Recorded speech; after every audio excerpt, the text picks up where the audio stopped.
Halo semuanya.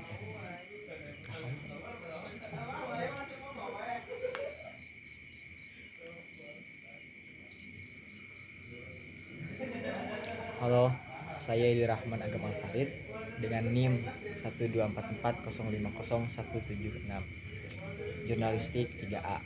Saya akan menjelaskan tentang 25 teori komunikasi. Yang pertama, itu ada teori komunikasi linear. Nah, yang dimana ini tuh adalah proses komunikasi satu arah dari pengirim ke penerima melalui saluran dengan kemungkinan gangguan. Contohnya, iklan TV yang disampaikan hanya oleh penyiar tanpa umpan balik dari penonton seperti itu. Nah, yang kedua itu ada teori komunikasi interaksional. Nah, ini tuh yang dimana komunikasi dua arah dengan adanya umpan balik antara pengirim dan penerima gitu. Contohnya wawancara kerja atau debat di mana kedua pihak itu saling memberi respon. Nah, yang ketiga itu ada teori use and gratification. Nah, itu tuh audiens itu aktif memilih media sesuai kebutuhan informatif, hiburan, atau sosial. Contohnya, pengguna media sosial itu memilih konten yang menghibur atau mengedukasi. Yang keempat, itu ada teori behaviorisme. Nah, yang dimana komunikasi dipandang sebagai stimulus dan respon yang bisa dipelajari melalui pengulangan. Contohnya itu kayak iklan yang mengasosiasikan produk dengan perasaan positif yang diulang-ulang. Nah, yang kelima itu ada teori humanisme. Nah, ini tuh menekankan komunikasi yang membangun tanggung jawab bersama dan pengembangan hubungan manusia. Contoh, itu kayak diskusi yang memberi ruang bagi tiap murid untuk berpendapat. Gitu. Nah, terus teori yang keenam itu ada teori informatif dari Shannon and Weaver. Nah, itu tuh teori ini tuh fokus pada transmisi pesan dan efektivitas sinyal media. Contohnya ya kayak siaran radio yang sinyalnya jelas dan tidak terganggu. Nah, terus ada yang teori ke-7, berarti teori agenda setting. Nah, yang dimana teori ini tuh kayak media ini mempengaruhi apa yang dianggap penting oleh publik gitu. Contohnya ya berita utama tentang pemilu yang mendominasi perhatian masyarakat seperti itu. Terus yang kedelapan ada teori konstruktivisme. Nah, ini tuh kayak individu itu membangun makna bersama berdasarkan interaksi sosial. Contohnya kayak kelompok diskusi yang menghasilkan kesepakatan makna suatu isu. Nah, terus teori yang kesembilan itu ada teori nativisme. Nah, ini tuh yang dimana asumsi bahwa kemampuan komunikatif itu sebagian besar bawaan sejak lahir. Seperti itu. Contohnya ya kayak anak-anak belajar bahasa itu secara alami tanpa diajarkan formal kayak gitu. Nah, terus teori yang ke-10 yaitu ada teori sibernetik. Nah, ini tuh komunikasi sebagai sistem yang mengatur dan mengontrol hubungan lewat umpan balik. Kayak sistem komputer yang memproses data dan memberi respon kayak gitu. Lanjut ke teori ke-13 yaitu ada teori kognitivisme. Nah, ini tuh cuma fokus pada proses mental dan memahami dan belajar dari komunikasi gitu.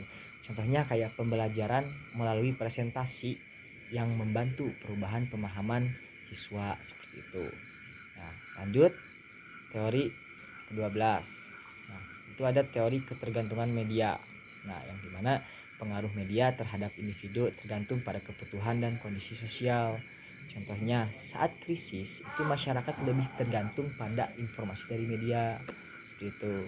Lanjut, teori yang ke selanjutnya. Nah, ada teori inokulasi. Nah, yang dimana tuh ini tuh kayak strategi komunikasi untuk membentengi individu dari pengaruh argumen lawan seperti itu. Contohnya ya kayak kampanye yang mengantisipasi dan menolak argumen negatif dari pesaing seperti itu. Nah, terus teori selanjutnya yaitu ada teori kultivasi. Nah, ini tuh eh, teori yang mengaruh apa pengaruh media massa yang konsisten membentuk pandangan dunia audiens seperti itu. Contohnya kayak tayangan televisi kekerasan yang membentuk persepsi bahwa dunia itu berbahaya seperti itu. Nah, terus teori selanjutnya ada teori spiral of silence. Nah, di sini kalian udah pada tahu lah kebanyakan ya. Yang dimana itu adalah individu itu cenderung diam jika pendapatnya itu minoritas demi menghindari isolasi. Nah, contohnya ya saat diskusi orang yang pendapatnya berbeda memilih tidak berbicara gitu. Seperti itu. Nah, terus teori selanjutnya yaitu ada teori norma dan budaya. Nah, ini tuh adalah komunikasi dipengaruhi oleh norma dan budaya masyarakat gitu. Contohnya, jadi cara berkomunikasinya itu sopan santun yang berbeda antar budaya. Gitu. Teori selanjutnya itu ada teori belajar sosial. Nah, itu bisa diartikan perilaku dipelajari melalui observasi dan imitasi. Jadi itu anak tuh meniru gaya bicara orang dewasa di sekitarnya seperti itu. Nah, terus teori selanjutnya itu ada teori dependensi efek komunikasi massa. Nah ini tuh jadi kayak efek komunikasi massa itu bergantung pada hubungan individu dengan sistem sosial.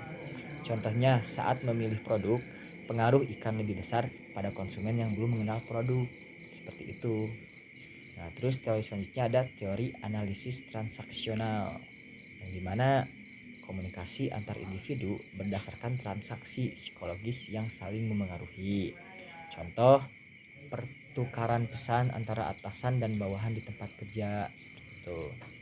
Lanjut ke teori selanjutnya yaitu ada teori difusi inovasi. Nah, yang dimana itu adalah penyebaran ide atau teknologi baru melalui saluran yang tepat ke masyarakat seperti itu.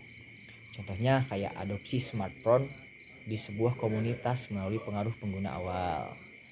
Nah, terus teori selanjutnya itu ada teori penetrasi sosial yang dimana proses hubungan yang awalnya tidak intim itu menjadi dekat melalui pengungkapan diri bertahap seperti itu. Jadi kayak contohnya dua orang yang awalnya kenal biasa kemudian menjadi sahabat, atau bisa lebih dari sahabat juga bisa ya, seperti itu. Selanjutnya ada teori message design logic. Nah, ini tuh kayak cara orang merancang pesan sesuai dengan logika, mau dari ekspresif, konvensional atau retoris. Gitu. Contohnya kayak pesan iklan yang dirancang untuk mengajak secara persuasif kayak gitu. Terus teori selanjutnya ada teori pengurangan ketidakpastian. Nah, ini tuh orang tuh berusaha mengurangi ketidakpastian saat berinteraksi dengan orang baru gitu.